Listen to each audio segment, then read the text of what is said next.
నీసుముచ్చోడు కోన్ను కోయడానికి కారణాలు వెతికినట్టు రేవంత్ రెడ్డి గారు ప్రజల్ని రోడ్డు పాలు చేసి ఏడిపించడానికి నిత్యం ఏదో ఒక కారణం వెతుకుతూనే ఉంటాడు.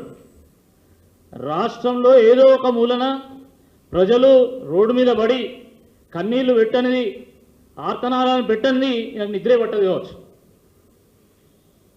ఈరోజు వరంగల్లో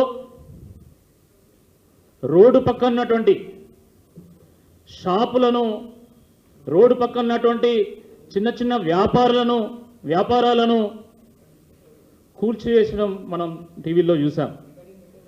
ఒక గంట క్రితము నాగర్ కర్నూల్లో కూడా ఇదే రకంగా షాపులను కూల్చివేయడం కూడా మనం చూసాం.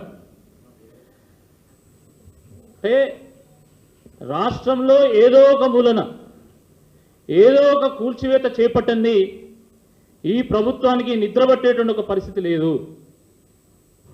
దేశం అంటే మట్టి కాదో, ఈ దేశం అంటే మనుషులోయని గురజాడ అప్పారావు అన్నారు. కానీ కాంగ్రెస్ పార్టీ నాయకులకు ఇది అర్థమయ్యేటువంటి ఒక పరిస్థితి లేదు. మనుషులను ఖాళీ చేయించి మట్టి గోడలను చూపిస్తే అందం వస్తుందా?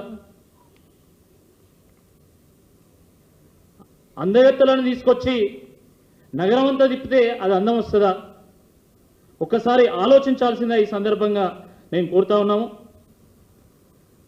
ఓరుగల్లు ఒక ప్రపంచ వారసత్వ నగరం. అది అడుగడుగున ఆలయాలు, గొలుసుకట్టు చెరువులు, అటవీ సంపద, పర్యాటక ప్రదేశాలు, భిన్న సంస్కృతులు, అద్భుతమైనటువంటి కళా సంపద, శిల్ప సంపద అడుగడుగున అందాలే.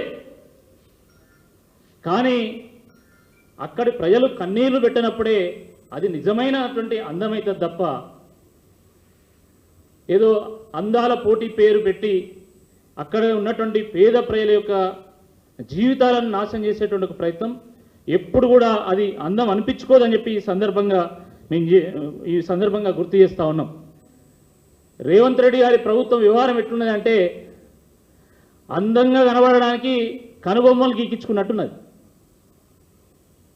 ఆ రకంగా వాళ్ళు వ్యవహారం చేస్తున్నారు. అతిథి దేవో భవ, ఇది మన సంస్కృతి.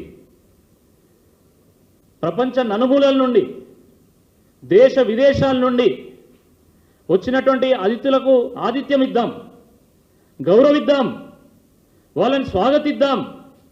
కానీ పేద ప్రజల కన్నీళ్లను ఆరబోసి అత్తరు తయారు చేసి